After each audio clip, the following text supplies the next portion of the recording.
सो हमारा कल का क्या टॉपिक था? We had to do what is conjunction. Conjunction क्या होता है? Conjunction is a word that connects word, phrases and clauses to construct a sentence. हमने सेंटेंस की कंस्ट्रक्शन देखी थी, फॉर्मेशन ऑफ सेंटेंस सीखा था. So what is conjunction? ये होता है कि सेंटेंस को कनेक्ट करता है, जस्ट लाइक अ सिमेंटिक. जैसे हमने लिंकिंग वर्ड्स किए थे, कनेक्टर्स किए थे, सेम वे. जैसे कह रहे हैं Sarah and Max are childhood friends. Do you like tea और coffee? Although she is diligent she could not get. So इसमें क्या है? सैरा एंड, आर, यू, और, इज, नॉट, गुड, ये कंजंक्शन है because they are connecting the words and phrases with other sentences. Next is type of conjunctions. कौन कौन से type of conjunction है? सबसे पहले होते हैं coordinating conjunctions. What are these? The job of a coordinating conjunction is to join two word phrases or independent clause. या तो two words को join करता है, या phrase को करता है, या किसी independent clause को join करता है.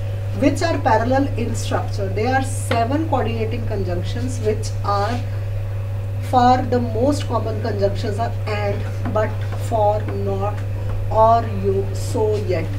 तो these are those words जो sentence को join करता है. जैसे देखा do you like tea or coffee, अगर और ना हो do you like tea coffee, it will be a wrong sentence.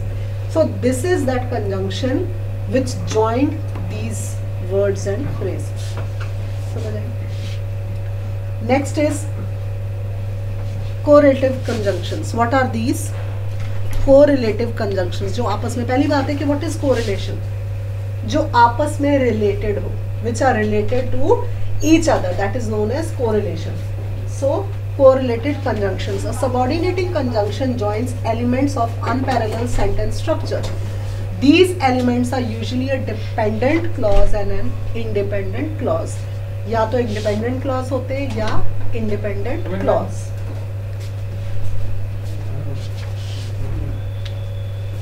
Just one example. Before we left home I had my breakfast. So this has joined before we left home, फिर क्या आ गया? Comma. I had my breakfast. ये घर से निकलने से पहले मैंने अपना ब्रेकफास्ट कर लिया था. Provided they come, comma, we can start the class on Tuesday. ठीक है ना? Provided they come. अगर सपोज करो इससे भी जल्दी कोई बैच बुला लूँ, 6 बजे कोई बैच बुला लूँ, तो पहली बार क्या होगी? बिकॉज सीजन चेंज हो गया. Provided they come, कि हाँ भाई वो आ जाए तो we can start our classes on Tuesday, next Tuesday, for example. Next is preposition. What are prepositions? It is a word in grammar that is used before a noun, noun phrase or a pronoun connecting to another word. We commonly use preposition to show relationship in time, space or logical places. जैसे prepositions होती हैं जो mostly noun और pronoun के बाद लगती हैं. ठीक है? Now what are the types of prepositions? सबसे पहली होती है preposition of time. They show the relationship of time between noun and other parts of a sentence. जिसमें कि on, at, in, from, to, for, since, ago, ये सब होती है, common prepositions होती है. या तो जैसे कह रहे हैं I started working at 10 AM. At is a preposition क्योंकि इसने क्या किया है? relationship of time. noun से पहले, noun के बाद relationship of time. I'll see her on Friday.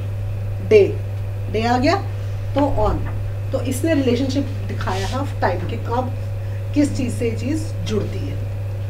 Next is preposition of place. They show the relationship between the nouns and other parts of a sentence. Nouns और other part of the sentence के बीच में relationship जो show करे. जैसे for example common preposition of places and direction. On the table, ठीक है, at the सी शोर, इन द रूम, बाय, ये सब चीजें जो कि क्या चीज शो करती है? Relationship between nouns and other prepositions and other parts of the sentence. कि कौन कहाँ, जैसे Gautam and Manjot were in the class. Were in आ गया. ठीक है? नाउन्स कहाँ पे हैं उस टाइम, प्लेस शो कर रहे हैं. Next is preposition of agents and things. They include a casual relationship between noun and other. for, by, with, about, etc. Then is plural phrasal preposition. A phrasal preposition is not a prepositional phrase, but they are combination of two or more words which function as a preposition. दो या दो words से ज़्यादा जो कि function दिखाते हैं preposition के अंदर क्या काम चल रहा है. For example, along with, apart from, by means of, according to, in front of. ठीक है ना. जैसे हम कहते हैं according to me your classes will be always at 8 AM, but we can change time according to your convenience. ठीक है. according to me आ गया. in front of, you have to sit in front of me, then only you will be able to attend the class. So ये सब हो गया क्योंकि पूरा एक फ्रेज बना है, पूरी एक लाइन बनी है. So these are connecting in between those phrases, उन phrases के बीच में connect करके. Next is interjections. What are interjections? It is a word or phrase that is used in short, sudden expression of emotion. या तो short या sudden expression of an emotion. For example, hey, hi buddy, hey, ouch, cut that out, वो उसको हटाओ. ठीक है. These are interjections. Exclamatory marks जिनके आगे लगते हैं. हैप्पी बर्थडे, सडनली किसी को आप विश करो, सडनली आपके फ्रेंड का हाँ हुर्रे, ठीक है ना. आपके फ्रेंड का बर्थडे हो तो सडनली बच्चे यहाँ बैठ जाओ, सडनली आप इसे विश करो, बेटा आप आगे हो जाओ, सीट्स को ऑक्यूपाई करो बेटा.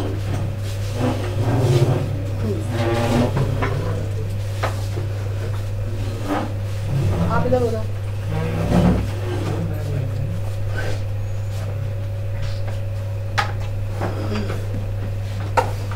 So some interjections interrupt a conversation or a thought to hold someone's attention for a moment. These are just sounds, not words, because these sounds do not make any sense. For example, your shirt has a stain. कई लोग होते हैं जो रुक के बोलते हैं, ठीक है ना. Your shirt has a stain, ठीक है. I want to जो ऐसे बीच में वर्ड्स बोलते हैं, ठीक है. ये वो सारे वर्ड्स होते हैं. ओके, हाँ, वो these. Some interjections express only yes or no. Yes, it was definitely I will do this. No, I will not be able to come at 6 AM. जैसे सपोज को मैं कहूँ कि बच्चे हम अपनी क्लासेस को और बढ़ा सकते हैं, टाइम दे सकते हैं, आप 6 बजे आ जाओ, कहोगे नो, बहुत बड़ा नो होगा, छोटा सा नो नहीं होगा, बहुत बड़ा नो होगा. ठीक है. चलो मैं कहूँ कि चलो 6 भी नहीं, हम 3 घंटे क्लास लगा के 5 बजे आ जाओ, मेरे को कोई प्रॉब्लम नहीं. मैं तो 4 बजे की उठी होती हूँ, तो टाइम भी घर में पास होता है, मैं तो 5 बजे भी आने को तैयार हूँ. 5 बजे आ जाओ, तो बहुत बड़ा कैपिटल लेटर में नो होगा, और आधे से ज़्यादा कामिनी तो पहले नीचे भागती हुई जाएगी. सर मैडम कह रही है 5 बजे. नो सर, सर को पकड़ के कही नो नो नो सर, और रोहिणी को तो पूरा हिला के आ जाएगी. ठीक है ना. तो वहाँ में बहुत बड़ा नो होता है. तो ऐसे words, hey will you give me that ball. अगर आप लोग खेल रहे हो, सपोज को आप किसी आजकल के बच्चे कहाँ, वो छोटी क्लास की, जब आप पिकनिक पे जाते थे क्या होता था, मेरी बॉल दे दे, ये मेरी बॉल लेके, सपोज को स्कूल ट्रिप में लेके जाते थे व्हेन यू वर किड्स, बिल्कुल छोटे. क्या होता था, झगड़ा किस चीज़ का होता था, आपकी बहुत बड़ी समस्या क्या होती थी, मेरी पेंसिल इसने ले ली, ये अब मेरी नोटबुक कल ले गया था वापस नहीं लेके आया, यही सब होता था. दूसरा, कप्तान ने मेरी नोटबुक फाड़ दी, ठीक है, मंजोत ने मेरी पेंसिल छुपा दी. ये सब बहुत बड़ी इश्यूज होते थे न्यूक्लियर वॉर की तरह. तब तो यही होता था ना. रोहिणी तो मेरी आज कपड़े छुपा दिए, मेरे शूज़ छुपा दिए, लेसेस घुमा दिए. तो ये न्यूक्लियर वॉर से भी बड़ी समस्याएं तब होती थी. सो जैसे hi, how is your health now. उसके अलावा हेलो, हाउ आर यू. तो ऐसी चीज़ जहाँ पे एक्सक्लेमेटरी मार्क या क्वेश्चन मार्क लगा हो, तो these are these type of, ये होती है इंटरजेक्शंस फॉर ग्रीटिंग. उसके बाद होती है जॉय. ये आप पढ़ लेना कि क्या क्या होती है. Surprise, grief, pain. ठीक है. So now this chapter is also over. Now next chapter है आपका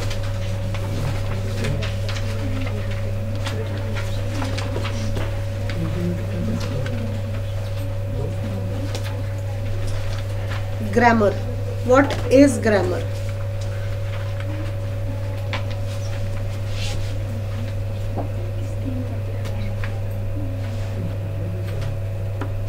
ग्रामर के रूल्स होते हैं।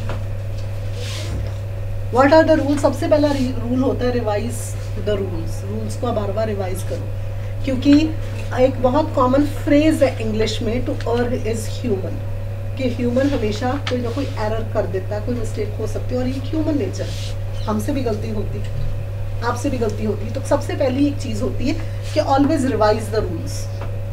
Next is rigorous practice, bar bar practice करो। हम क्यों बार बार जोर देते हैं, कामनी बच्चे घर जाके पढ़ो, क्यों बार बार आपके पेरेंट्स क्यों रोज कहते हैं कि बच्चे सुबह उठ के पढ़ लिया करो, ताकि आपको सब कुछ रिवाइज रहे, एग्जाम आ रहे हैं आपके, ठीक है ना। पेरेंट्स बार बार एक ही चीज पे जोर देते हैं, ठीक है ना, गौतम पढ़ ले, गौतम पढ़ ले, गौतम कहता ना, घर जाके बस वो एक डायरेक्शन में कामनी देखती, अच्छा वो है दीवार, वो बैग फेंका, सुबह यहीं से उठाना है, बस उतना ख्याल रहता है ना, बस सुबह वहां से उठाना है, बस ठीक है, वो बस देख लिया, दोबारा वहीं पे फेंका ना, वहीं से उठाना है।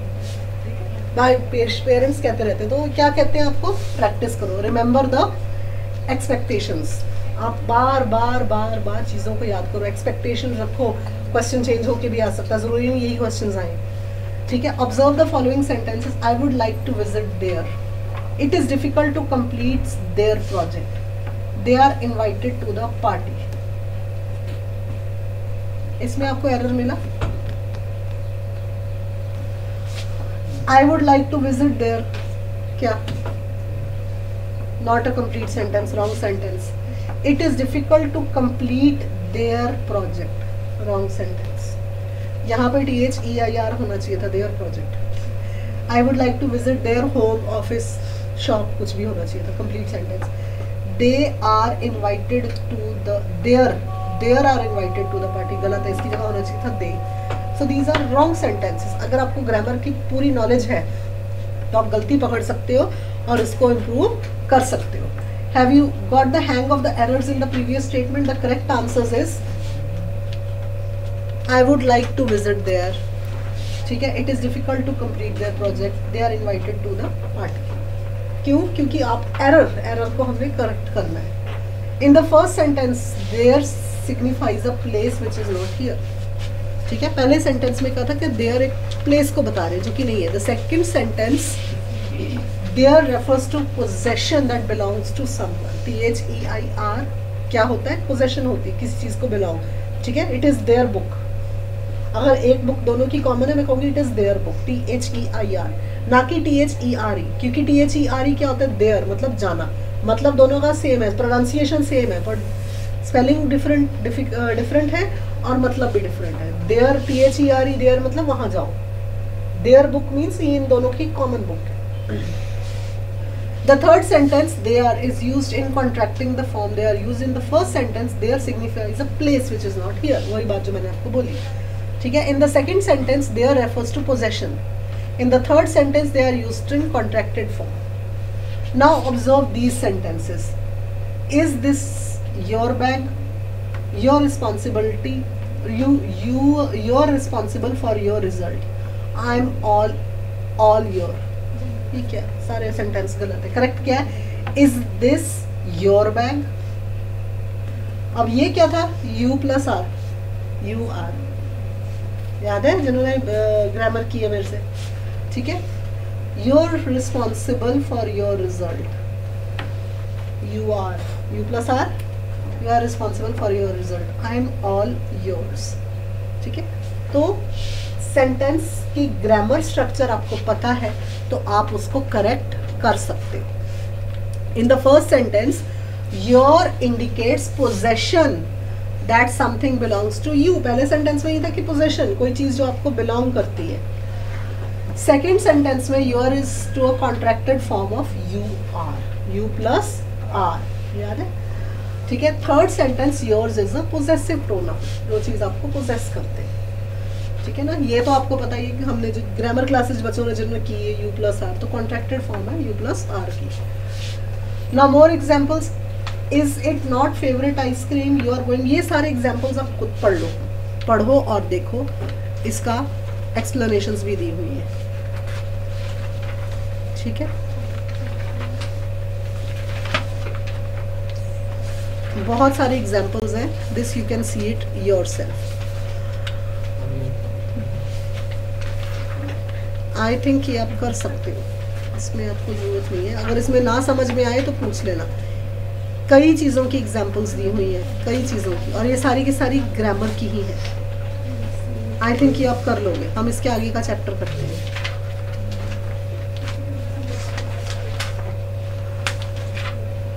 Listening skills. लिसनिंग स्किल्स वो क्या होते हैं? What are listening skills? सबसे पहली चीज है कि what are listening skills. Listening skill क्या होता है? किसी चीज को सुनना। आप बोलोगे तो सुनना है। दो चीजें होती है, एक तो होता है सुनना, एक होता है समझना। Listening is connected to your brain. जैसे हम कहते हैं ना घर में, क्या बोलते हैं? गौतम, मम्मी डैडी बोलते मेरी बात सुन, सुनता ही नहीं है। इसका ये मतलब नहीं है गौतम, हियरिंग होता है सुनना, कान दोनों बराबर चल रहे हैं, वो तो है, और जब तक यहाँ लगे ना तब तक वो समझ नहीं आती। तो लिसनिंग वो चीज़ कनेक्टेड होती है, ठीक है ना। जब तक गौतम के दो ना लगे तब तक वो समझता नहीं है घर पे बात, ठीक है ना। और किसको है कि जब तक लगे ना तब तक समझ नहीं आती। आई थिंक 99.9% ऐसे ही है। जब तक 2-4 श्लोक ना सुनने को मिले या 2-4 लगे ना तब तक समझ नहीं आती, ठीक है ना। सो लिसनिंग का मतलब ये होता है it is directly connected to your brain. But hearing is to ears, वो आपको बराबर सुनाई दे रहा है। But listening is directly connected to your ears. As per Oxford dictionary, listening refers to the ability to pay attention. Pay attention mean ध्यान से सुनो। ध्यान से सुनता ही नहीं, यही शिकायतें होती है पेरेंट्स की। And effectively interpret what the other person is saying. Interpret करना मतलब समझ के उसको दोहराना। इंटरप्रेट मीन्स दोहराना कि दूसरा पर्सन क्या कह रहा है। Listening is a skill we are in danger of losing the world in digital distraction. बिल्कुल सही कह रहे हैं, विलियम वर्ड्सवर्थ ने भी ये बात बोली है। और यहाँ पे Seth S Horsworth, the science and art of listening, he continues as yet we dare not lose it because listening tunes our brain to the pattern of the environment faster than any other sense, and paying attention to the non-visual parts of the world feeds into everything from intellectual sharpness to dance skills. आप हर चीज सुन के, hearing तो कर ही रहे हो, पर सुन के जब समझना है, that is called the listening skill. कि आप पहले समझो और उसके बाद इंटरप्रेट करो। इंटरप्रेट का क्या मतलब होता है? आप दोहराओ, जो बोला गया है उस चीज को दोहराना, ठीक है। उसी तरह से स्टीवन आर कॉर्नी ने भी बोला है, most people do not listen with their intent to understand, they listen with the intent to reply. कई लोगों का इंटेंशन या मकसद ये नहीं होता कि हम सुन के समझें, उनका ये होता है हम सुन के उसको जवाब दें। पर मेन चीज़ क्या होनी चाहिए? सुन के पहले समझो, फिर अपनी ज़बान का इस्तेमाल करो। ऑलवेज हमारे ज़माने में कहा जाता था कि भगवान ने आपको 2 कान दिए हैं पर ज़बान एक ही दी है, इसको बहुत केयरफुली यूज़ करो। पर इनको और भी ज़्यादा केयरफुली यूज़ करो, क्योंकि सुन के समझना है। बोला, क्योंकि जो बोले हुए शब्द हैं वो वापस नहीं लिए जा सकते, जो मुंह से निकल गया वो निकल गया। पर इसके लिए आपको टाइम दिया गया कि दोनों से सुन लो, समझ लो, फिर अपना मुंह खोलो, ठीक है। So what is the difference between hearing and listening? वही बात आ गई जो मैं बोल रही थी। What is the difference? Hearing refers to one ability to perceive sound by receiving vibration through ears. Hearing का ये मतलब होता है कि रिसीव साउंड, सुनाई।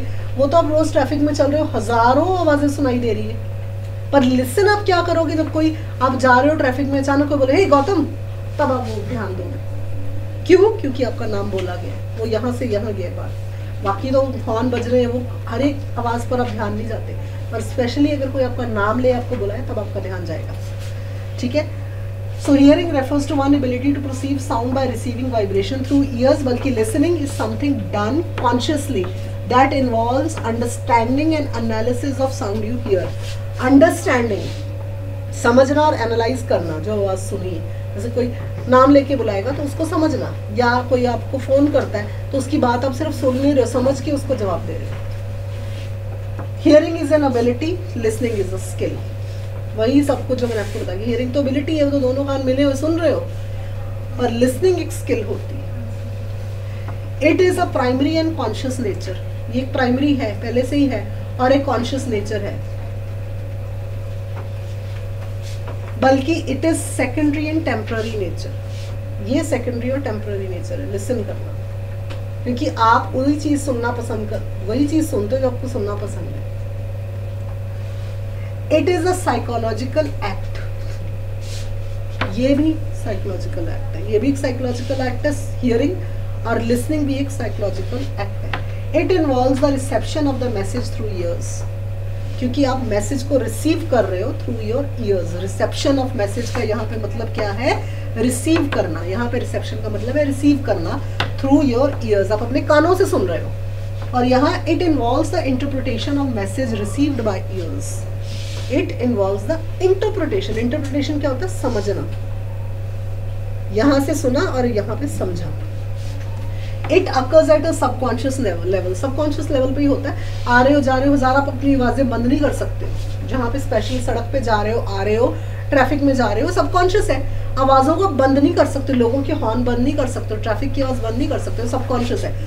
पर ये it occurs at a conscious level. जो आपने सुना, जैसे नाम लिया, वो एकदम कॉन्शियसली आपने सुना, क्योंकि वो आप ही का नाम लिया, आपको पता है। चाहे वहाँ पे 200 गौतम चल रहे हो, पर बिल्कुल क्लोजली आपको कौन आके बोलेगा जो आपको जानता है, वो एकदम ध्यान जाएगा। शायद 4 और का जाए जिनका ये नाम हो, ठीक है, क्योंकि वो फिर होगा कॉन्शियस लेवल में। It is a passive bodily process, it is an active mental process. This is the difference. एक पैसिव बॉडीली प्रोसेस, हम तो हर रोज, अब वहां से भी आवाजें आ रही है, इस क्लास से भी थोड़ी बहुत आवाज आ रही है। बेशक ये साउंड प्रूफ डोर है, इतनी हल्की बहुत आवाज आ रही है, पीछे गाड़ियां जा रही है, उनकी आवाज आ रही है। तो इसीलिए एक पैसिव प्रोसेस है।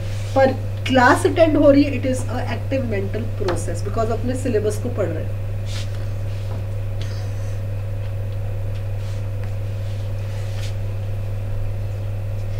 It is because we are neither aware not we have any control over the sound we hear. इस पे हमारा कोई कंट्रोल नहीं होता। जो हम आवाजें उसे सुन रहे हैं उन पे हमारा कोई कंट्रोल नहीं है। आप पीछे कई बार ढोल ढमक्के चल रहे हैं, यहाँ सामने एक डीजे वाला है, वो अपना साउंड स्पीकर सिस्टम ठीक करता है, उसमें हमारा कोई कंट्रोल नहीं है।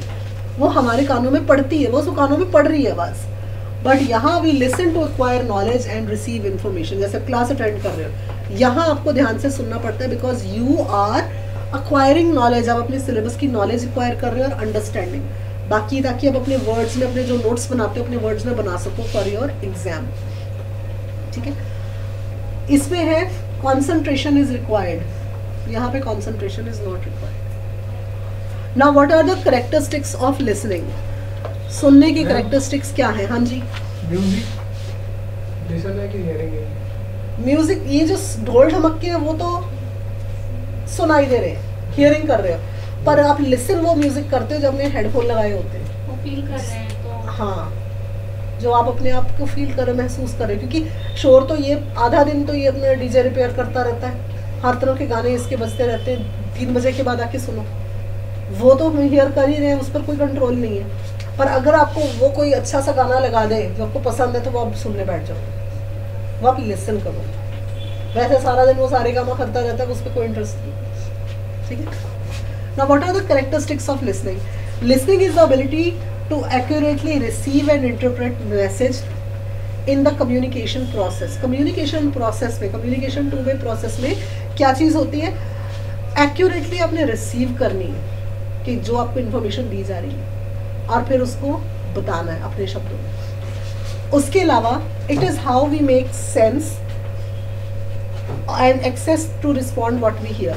हमने सेंस बनानी है कि हमने जो सुना है इसका क्या मतलब है, इसका क्या अर्थ है। उसके अलावा listening is the key of effective communication. Effective communication, effectively जो कुछ आप सुन रहे हो वो किस तरह एसोसिएट होता है। Without the ability to listen effectively, communication erodes and breakthrough general ensures sender a message can easily be frustrated. जब कोई आपको कुछ कह रहा है और आप उसकी बात ध्यान से नहीं सुन रहे हो, एक तो वो आपको जो मैसेज दे रहा है वो इंटरप्ट हो जाएगा, इरिटेट हो जाएगा कि तो मेरी बात ही नहीं सुन रहा। आप इसको कुछ समझाने की कोशिश कर रहे हो, उसका ध्यान ही कहीं और है, मोबाइल पकड़ के लगा हुआ है, डिस्टर्ब होगी, कहोगे फ़ोन नीचे रख, मैं तो कुछ समझा रहा हूँ, फ़ोन में लगा हुआ है, ठीक है ना। फिर लड़ोगे आपस में, वो आपके 2 लगाएगा, आप 10 लगाओगे, ठीक है। तो ये चीज़ होती है, बिकॉज ध्यान जो होता है वो आपका भंग हो जाता है। उसके अलावा listening is a soft skill that is embedded in the most relevant qualification of employees looking for candidate. ये एक बहुत बढ़िया ना सॉफ्ट स्किल होता है, क्योंकि सपोज करो आपने कहीं पे इंटरव्यू देने जाना है, जो आपकी इंटरव्यू ले रहा है उसने आपका पूरा देखना है, सुन के समझना है, उसी से पता चल जाएगा, असेस कर लेंगे what type of person you are.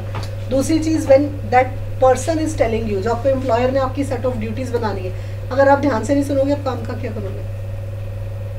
If you are working, कल को आपने IBM में, किसी और इन्फोसिस में, टाटा इन्फोसिस में अगर जॉब पे जाना है तो क्या होगा? They will be telling you set of responsibilities, और उन्होंने एक ही बार बोलनी है, बिठाकर कोई काम नहीं सिखाता वहाँ पे, ठीक है? तो वहाँ पे आपको ध्यान से सुनना पड़ेगा। And then when you hear all that, hearing चल रही है, you will be listening to the set of instructions which you will be able to handle your responsibilities effectively with those set of instructions। जो आपको set of instructions मिलेंगी उससे आप अपनी set of responsibilities को बिल्कुल अच्छी तरह से handle कर सकते हो, अगर आप उसको अच्छे से सुनोगे and you will understand it and retain it in your memory, अपनी memory में उसको retain करके रखोगे। Next is plight of listening। What is plight of listening?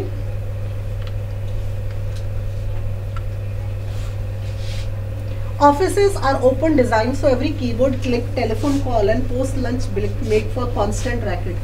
Traffic noise on city street, pipe music in shops and bean grinders at your local coffee house exceed the volume of normal conversation by much 30 decibels. We can even cause hearing loss.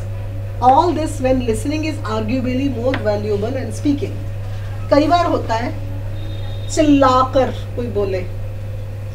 कोई बोले, music beans बजे, coffee beans, आप किसी coffee shop में बैठ के बात कर रहे हो, आपस में डिस्कस कर रहे हो, प्लान बना रहे हैं मनजोत और गौतम मिलकर क्या सैटरडे को क्या हल्ला करना है, और वहाँ पे कॉफ़ी ग्राइंड हो रही है, ये वो, तो इरिटेशन होगी ना, क्योंकि सारा प्लान चौपट हो रहा है, ठीक है? उसके अलावा ये जो सारा दिन आधा दिन म्यूज़िक रिपेयर चलता रहता है, फिर कोई ढोल ढमक्का नगाड़े बजने लग पड़े, तो वो हाँ सबसे, that is plight of listening, वो इरिटेट करती है ऐसी चीज़ें।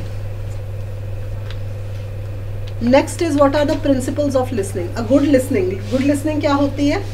अ good listener will listen not only what is being said but also to what is left unsaid, only partially said.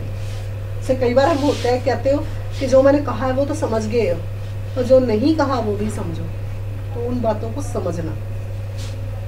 Effective listening therefore involves observing body language and noticing inconsistencies before verbal and non-verbal message, as well as what is being said at any given moment. For example, if somebody tells you that they are happy with their life but through gritted teeth, कई लोग होता है आपको कहते हैं हाँ भी क्या चल रहा है, मैं तो खुश हूँ, और आप समझ जाओगे इसकी फेशियल एक्सप्रेशन से कि खुश नहीं है। He is trying to portray that he is happy but he is not. उनके फेशियल एक्सप्रेशन से पता चल जाएगा। Next is stop talking. This implies one must not always talk. One should listen as well. ज़रूरी नहीं आप ही बोलते जाओ, सामने वाले को मौका ही ना दो। Listen, उसकी भी सुनो। When you are listening to the other person, you will get to know through his emotions, through his facial expression, what he is trying to convey. वो आपको क्या बताना चाह रहा है, वो क्या कहना चाह रहा है, उस चीज़ों से आपको पता चल जाएगा। Prepare yourself to listen and relax. अपने आप को प्रिपेयर करो उसकी बात सुन के रिलैक्स होने में। फोकस ऑन द स्पीकर, जो कोई सामने बोल रहा है उस पर ध्यान लगाओ, उस पर फोकस करो। Put other things out of mind, दूसरी चीज़ों को दिमाग से निकालो जब आप किसी की बात सुन रहे हो, क्योंकि आपकी जो थॉट्स है बहुत जल्दी आपको डिस्ट्रैक्ट करती है। क्योंकि जैसे आज ट्यूसडे, वेडनेसडे, थर्सडे, तो इनके दिमाग में क्या आने लग पड़ेगा, सैटरडे को मूवी देखने कहाँ जाना है, ठीक है, सैटरडे कैसे प्लान आउट करनी है, कहाँ घूमने जाना है। तो वो थॉट्स जो डिस्ट्रैक्ट करती हैं उनको माइंड से हटाओ। हर person, I know every person का कोई ना कोई वीकेंड का प्लान होता है, मेरे खुद के होते हैं, ठीक है, पर ऐसे थॉट्स को माइंड से डिस्ट्रैक्ट, क्योंकि ये थॉट्स क्या होते हैं, आपको डिस्ट्रैक्ट करते हैं, आपका ध्यान भंग करते हैं। डिस्ट्रैक्ट का क्या मतलब है, ध्यान भंग करना, तो उन चीज़ों को हटाओ। उसके अलावा what for lunch, what time, कई बार होता है अच्छा आज तो लंच में क्या लेके आया है, अच्छा कहाँ बैठेंगे, कहीं चाय पीने चलते हैं, सर्दी हो रही है, ठीक है ना, एक यहाँ का क्या है तो बोलते रहते हैं, हमने चलना है, नहीं करना, वो सारे थॉट्स जो है उसको माइंड से निकालो।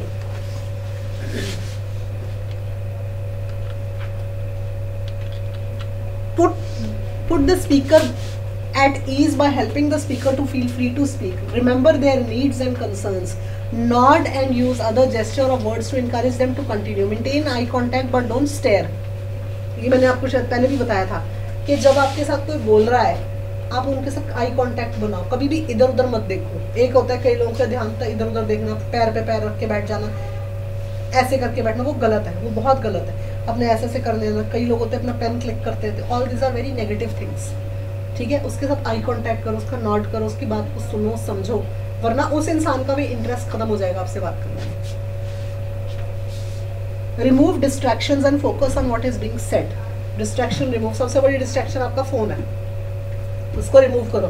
मैं ऐसे करके रख देती हूँ, ठीक है, रिमूव करो डिस्ट्रैक्शन को और सुनो कि क्या कहा जा रहा है आपको। Avoid unnecessary interruptions. Unnecessary interruption सबसे बड़ी यही होती है। उसके अलावा आपस में बातचीत भी कम करो, जब कोई बोल रहा है उसको सुनो। Emphasize and try to understand other person's point of view. Look at issues from their perspective. दूसरे पर्सन के perspective से उसका व्यू देखो, उसको समझो, वो क्या कहना चाह रहा है, what that person is trying to portray, what that person is trying to tell you, वो चीज़ को देखो, समझो, सुनो और फिर अप्लाई करो। Be patient. Patiently उसकी बात सुनो, समझो, ठीक है, ये नहीं कि अपनी बड़बड़ चालू कर दो, पहले सुनो, समझो, अंडरस्टैंड करो और फिर अपनी राय दो। Avoid personal prejudice. Try to be impartial. Don't become irritated and don't let other person's habit or mannerism distract you from what the speaker is trying to say. अगर आप कहीं पे कुछ सुनने जा रहे हो और आपके साथ वाला बैठ के डिस्ट्रैक्ट कर रहा है, उसको अवॉइड करो और सुनने की कोशिश करो सामने वाला आपको क्या कह रहा है। कोई भी डिस्ट्रैक्शन है उसको अवॉइड करो। क्यों? क्योंकि खुद तो नर्वस हो गई, जो आपको कुछ बता रहा है, जो आपको डिलीवर कर रहा है मैसेज, उसको भी आप नर्वस कर सकते हो।